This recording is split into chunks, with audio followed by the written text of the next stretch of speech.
Tudo bem? Estamos dando início à gravação da nossa aula de Direitos Humanos, que tem tido lugar por meio destas gravações e das orientações, né? Estão publicadas no material complementar do YouLife, desta nossa unidade de aprendizagem.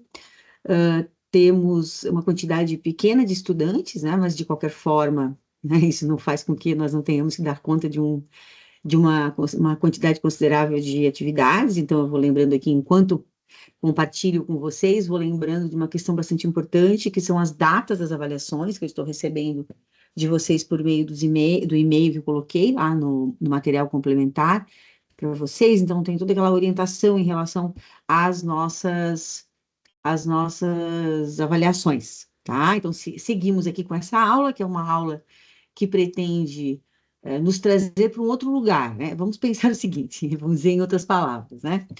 Nas aulas anteriores, nós trabalhamos uma teoria de direitos humanos um pouco mais voltada para uma tradição de direitos humanos. Então, que é bastante importante, na medida em que não se pode falar em direitos humanos sem falar do caminho que trilhamos, né, enquanto sociedade ocidental, e sem prejuízo das demais sociedades, mas demarcando um pouco esse momento, essa questão dos direitos humanos, como também um fenômeno ocidental num primeiro momento, e depois já mais globalizado, tá?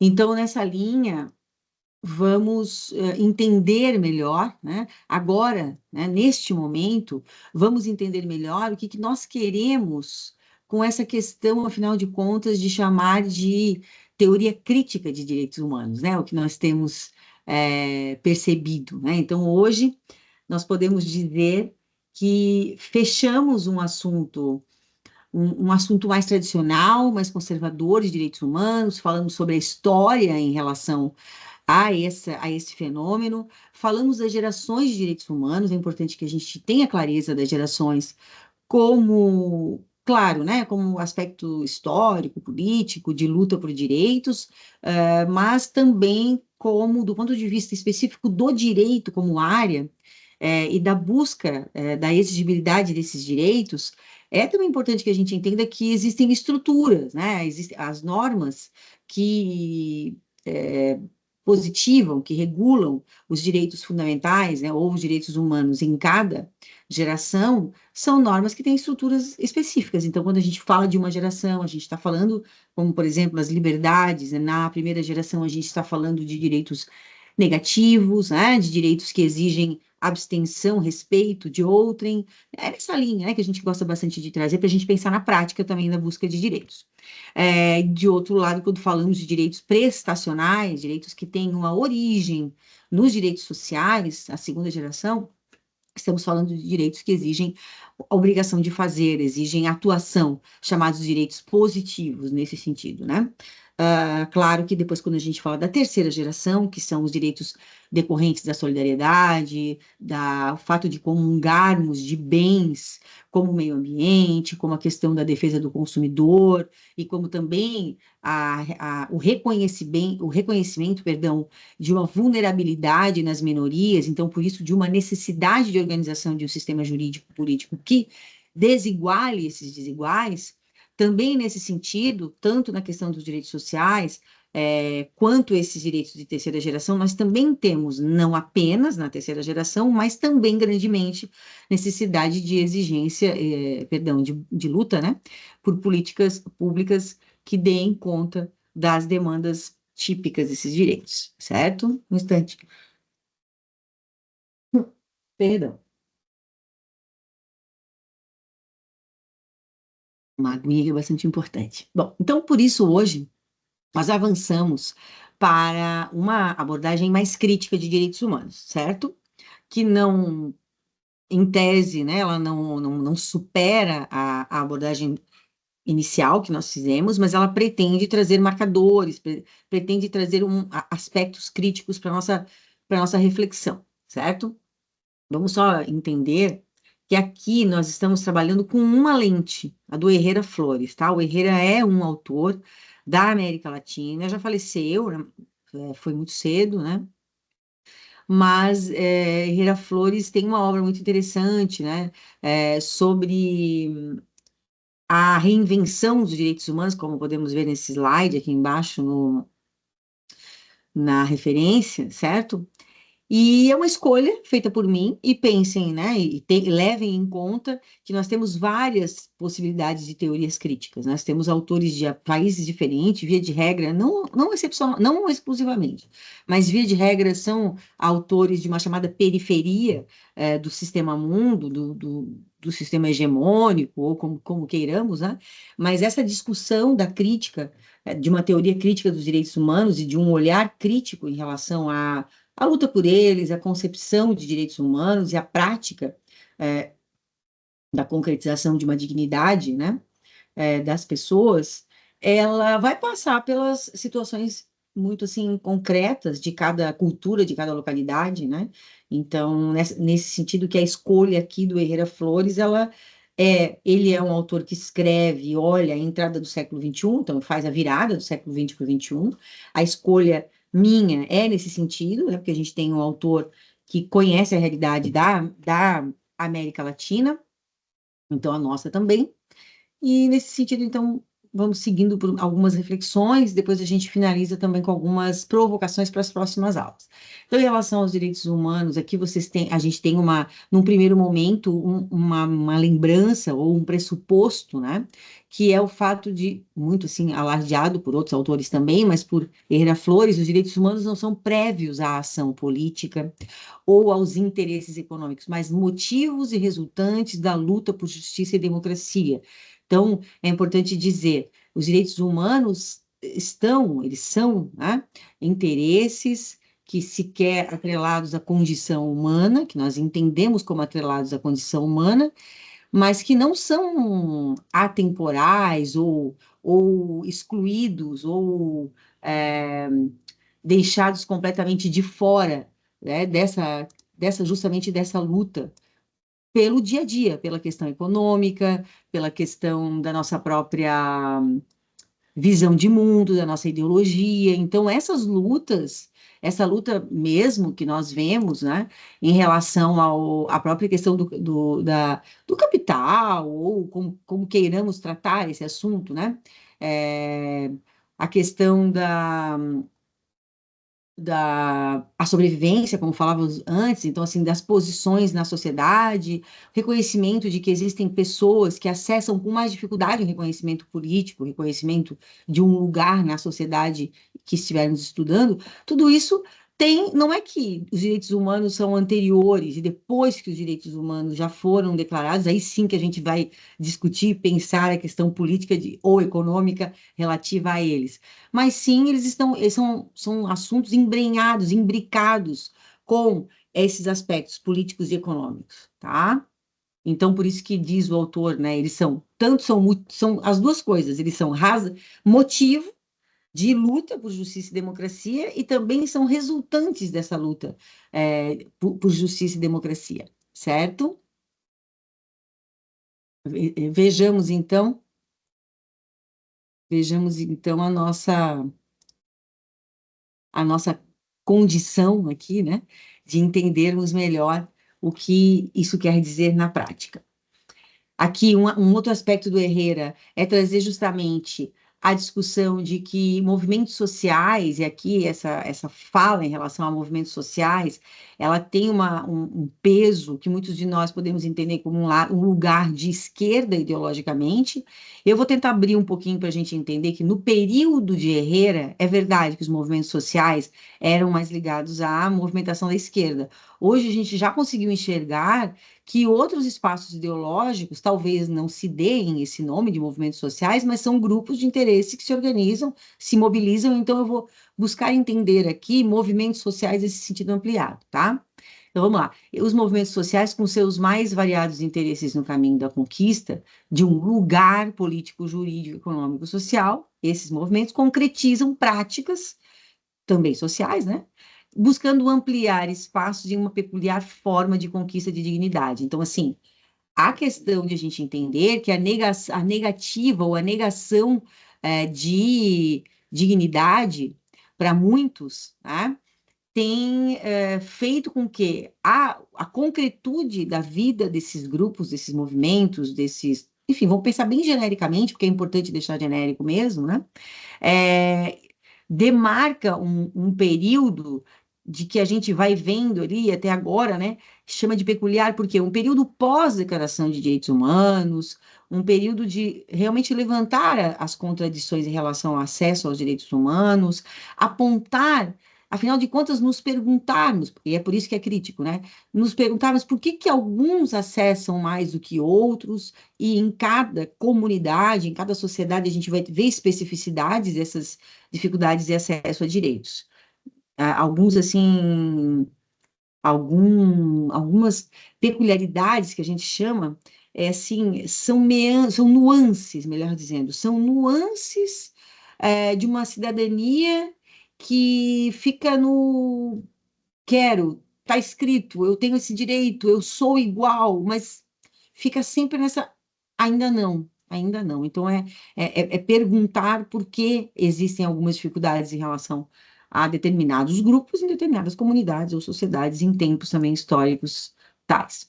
Claro, aqui uma crítica do Herrera, que é bem importante, em relação ao discurso tradicional dos direitos humanos. Então, esse slide até poderia ser o primeiro, né? Enfim, vamos voltar. Em que medida que a gente diz isso?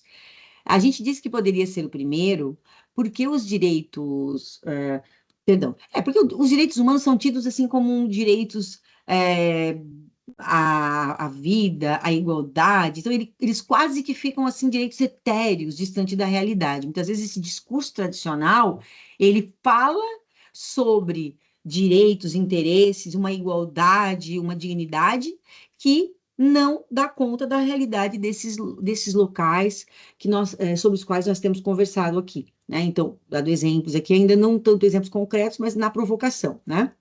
Então, é claro, existe um discurso pós-queda do Muro de Berlim, como a gente está vendo ali no primeiro parágrafo, porque efetivamente a gente vem conversando aqui que a questão dos direitos dos direitos humanos mais tradicional, ela vem com esse aspecto da luta, enfim, do pós-Segunda Guerra Mundial, eles são concebidos como discurso mais tradicional, entram em tratados internacionais no primeiro momento para segurar a barbárie que se tinha detectado na primeira metade do século XX. Agora, claro, aqui a crítica que vem é que esse discurso tem pressupostos muito abstratos, né?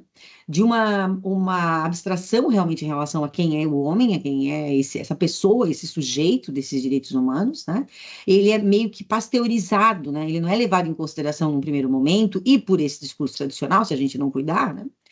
Quando a gente reproduz, também ele é pasteurizado em que sentido ele é afastado, assim, você não leva em consideração marcadores sociais, né, estatísticas, nível de acesso a espaços representativos, né, você também muitas vezes não leva em consideração em que medida os interesses de determinados grupos são acolhidos pelo sistema político e jurídico de uma dada sociedade, né? Então, assim, aí sim são coisas mais concretas que a gente pode levar em consideração para superar um discurso abstrato que não dá conta da realidade por vezes. É como a gente pode ver aqui, né, nesse slide.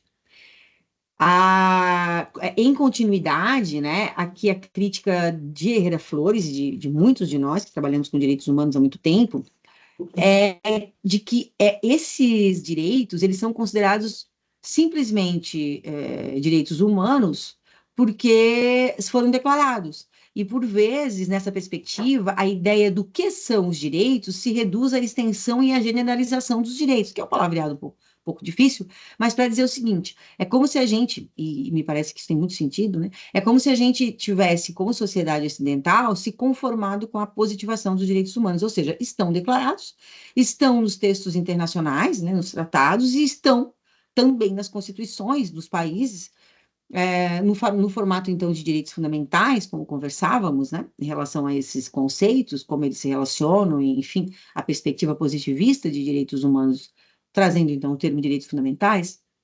Nessa linha, é interessante dizer que é verdade, por vezes, né, a gente se satisfaz ou se satisfez com esses discursos da previsão dos direitos nos tratados e nas constituições, E por vezes essa abstração e essa generalidade nos afastou de uma realidade concreta na linha do que conversávamos até agora, certo?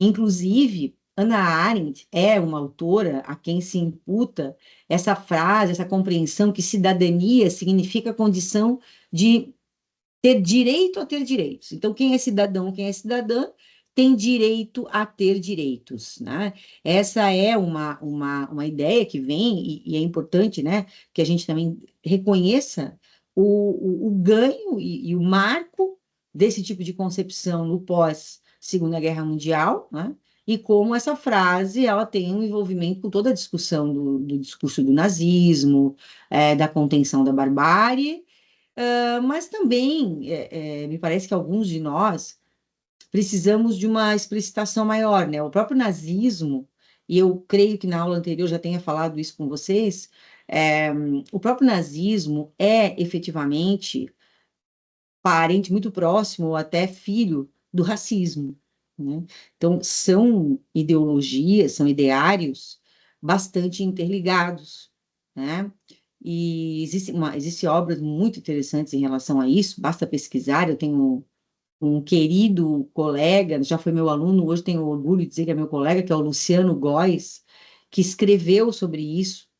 Tem um prêmio Jabuti, numa publicação de acho que uns 5, 6 anos atrás, teria que dar uma olhadinha, pequei em não trazer a referência, mas me lembrei, porque trata-se de uma clareza muito grande. E outras publicações também do Luciano Góes e outros colegas da criminologia crítica que conseguem identificar essa união entre esse fato da ideia do racismo, da ideia de que determinados grupos têm uma superioridade em relação a outros, e a questão racial em relação aos negros, ela é determinante nisso, tendo em vista o fato de que as nossas sociedades, inclusive a brasileira em grande parte, mas não só, são erigidas em cima dessas ideias, inclusive a própria força de trabalho, a força de trabalho de modo geral, intelectual, a força física, de modo geral, né, inteira, né? É uma força que grandemente foi extraída dos escravizados aqui no Brasil, né? De quem foi trazido de África para cá. Isso é o caso do Brasil, a gente também sabe que é dos Estados Unidos, né? E então esse parênteses em função de que, claro, direito a ter direitos é muito estranho, fica distante por vezes, como diz aqui Hera Flores, né? É uma ideia que inunda o nosso discurso, né?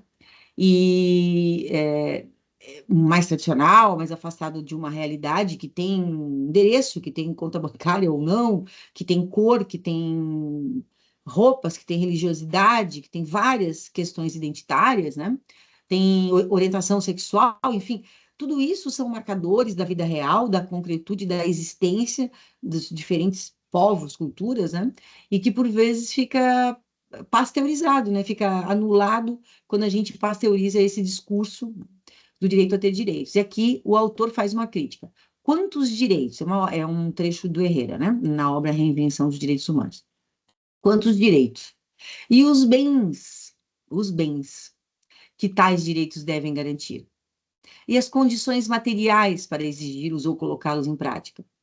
E as lutas sociais que devem ser colocadas em prática para poder garantir um acesso mais justo a uma vida digna? Então, aqui, veja, nós estamos aqui no final da primeira década do século XXI. Né? A gente é um momento histórico que, para determinados grupos, já estava atrasado há muito tempo, né? De modo geral, já estava atrasado há muito tempo para nós, como sociedade, mas é um momento em que nós já estávamos começando a levantar esse tapete, digamos assim, um tapete para onde a gente tinha, embaixo dele, a gente tinha jogado várias contradições, a gente convive com a desigualdade de acesso a direitos. Então, quando o autor fala que bens, ele não fala apenas de bens materiais também, né? Mas bens de participação política, bens de reconhecimento à sua própria religiosidade, à sua própria identidade, bens como direito à fala, à voz, à representatividade, à existência mesmo integral.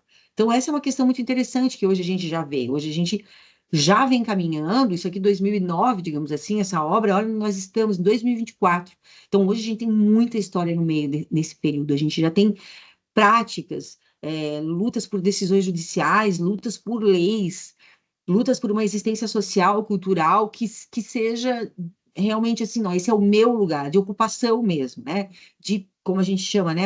É uma corporeidade de presença, corpos, todos os corpos, todas as identidades, as culturas, que isso, se até aqui, ou até 2009, ou até o começo desse século, isso ficava escondido no sentido de que somos todos iguais e ponto final. Hoje não, somos todos iguais, com direito às nossas diferenças e com reconhecimento dessas diferenças e com reconhecimento de que elas também exigem um cuidado, uma política do cuidado, da escuta na prática, na concretude, porque nós não enfrentaremos uma desigualdade estrutural e estruturante se nós não trabalharmos na perspectiva, dessa concretude, né, de levantar mesmo esse tapete e enxergar tudo que a gente escondeu embaixo dele, como sociedade, em termos de acesso ou de falta de acesso, certo?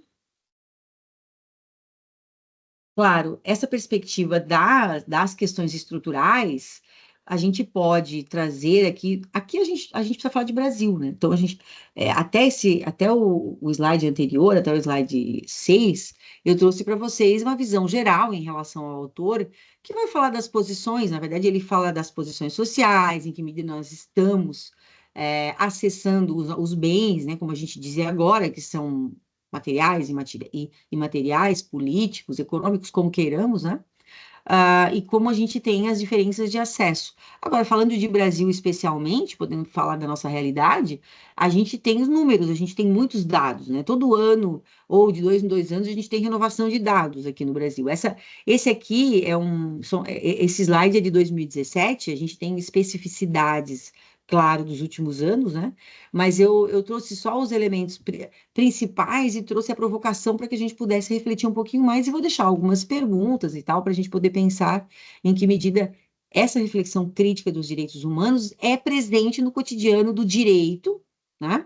E também de outras áreas, certo? Claro, se eu estou trabalhando no Brasil, eu não posso passar por cima das questões estruturais ligadas à nossa questão de acesso aos bens da vida, porque quando a gente fala dos bens em geral, que eu falava até agora, dei alguns exemplos, a gente também chama de bens da vida, né? Ou seja, existência. Né? Tudo aquilo que é importante para eu existir dignamente, na concretude da sociedade em que eu estou inserida, tudo aquilo que é preciso para eu existir naquela sociedade, certo? Aqui existe a questão das diferenças extremas no Brasil, então no Brasil a gente tem grupos sociais com diferenças de posição abismais, né? Que jogam contra a própria economia e a estabilidade política no Brasil. Esse era um período, 2017, que a gente estava assim, em recrudescimento da polarização, que depois nós sabemos, né, todos estamos no mesmo país, que depois avançou para, enfim, um aprofundamento das diferenças entre os grupos, uma progressiva pauperização. Então, a gente teve aumento da miséria e da fome no Brasil, de 2017 para cá. Então, alguns dados que eu estou trazendo aqui para vocês são para a gente lembrar, mas não tem como a gente não falar que a gente teve questões políticas importantes, teve redução da proteção da força de trabalho, reforma trabalhista nesse sentido, muitas lutas, né? E é uma área que ela implica na questão do acesso aos bens, né? Tivemos também uma pandemia no meio do caminho, então muitas mortes, né? Não estamos e não estávamos, não estivemos no mesmo barco, nós estávamos na mesma tempestade, né? Mas alguns em transatlânticos e alguns a nado, né? Então, assim, cada vez mais essa diferença fica clara, isso não melhorou, isso só recrudesceu nos últimos anos, os números estão aí para isso. Então, a gente tem dificuldade de uma economia mais estável e estabilidade política também, porque esses são os dois fenômenos ligados diretamente, não tem como dizer que não, né? A distância, esse é um relatório de 2017, como eu vim dizendo, chamado A Distância que Nos Une, um retrato das desigualdades brasileiras, né? Então, aqui você vai ter indicadores, ó, diferença de renda, diferença de riqueza, que é diferente, são categorias, né, diferentes. Então, renda é o que a gente tem, a gente percebe mensalmente para giro das nossas necessidades mensais, ou em outra recorrência, mas enfim, são decorrentes do trabalho, né, remunerado. A riqueza é a acumulação, então é um outro fator. e acesso a serviços no país. Acesso a serviços, porque, por vezes, você também tem muita dificuldade nisso.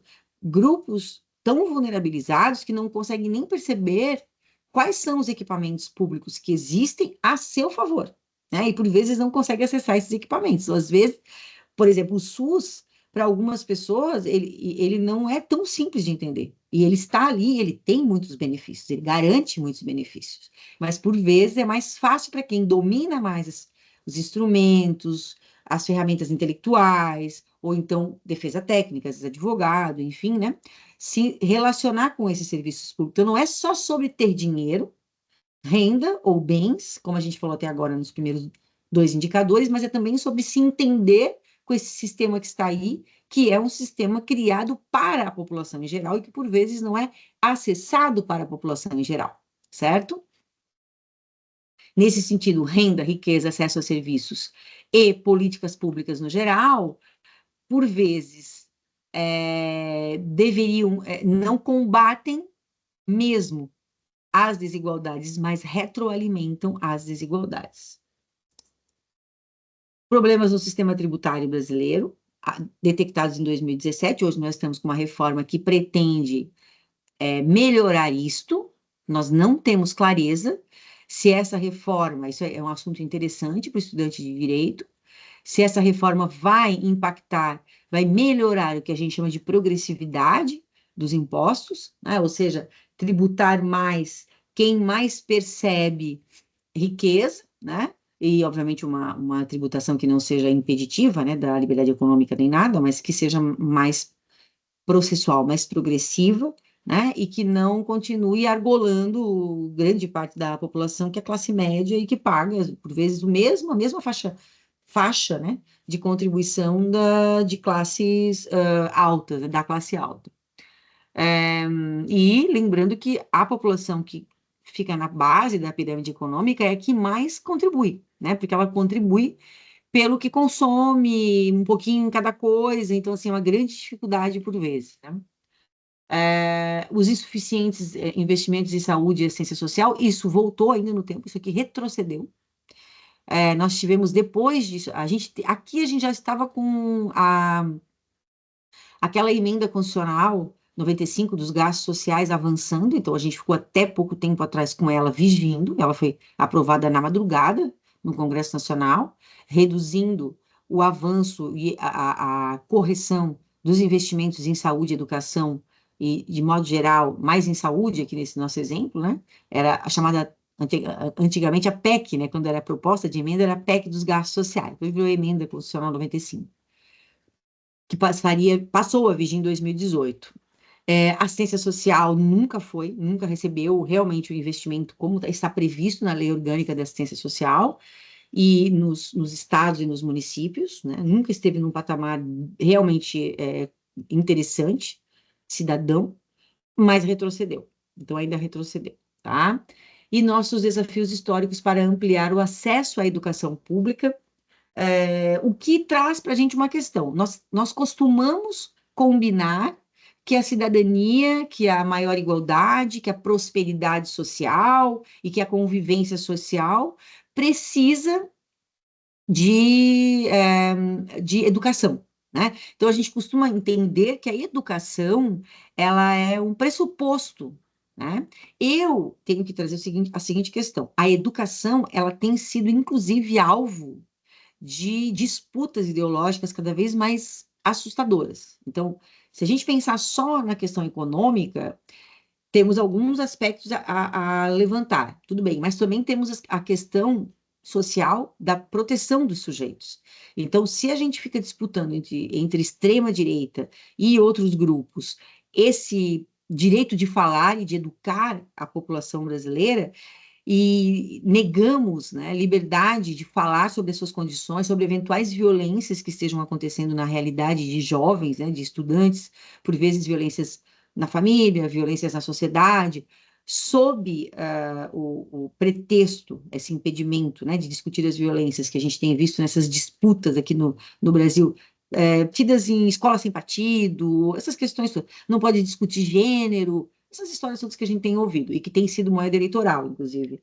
sob pretexto de cuidar de um modelo de sociedade mais tradicional, alguns grupos têm dificultado, né, a discussão das violências. Então, o grande risco que a gente tem não é só a educação não garantir que todos acessem o sistema econômico e político, que já é uma questão muito importante, mas também que se defendam de violências. Então, talvez aqui a gente tenha retrocedido também, né?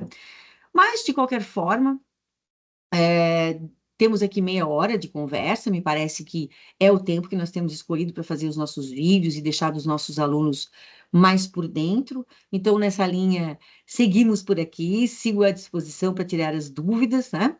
Fiz provocações e penso que no decorrer do curso vamos poder respondendo aos poucos à medida que também chegam as perguntas para mim, por meio ou do sistema do YouLife, da Unisul Anima, né? Ou pelo meu e-mail, que os meus alunos todos têm, ou até pelos comentários aqui no YouTube mesmo. Um grande abraço e até a próxima.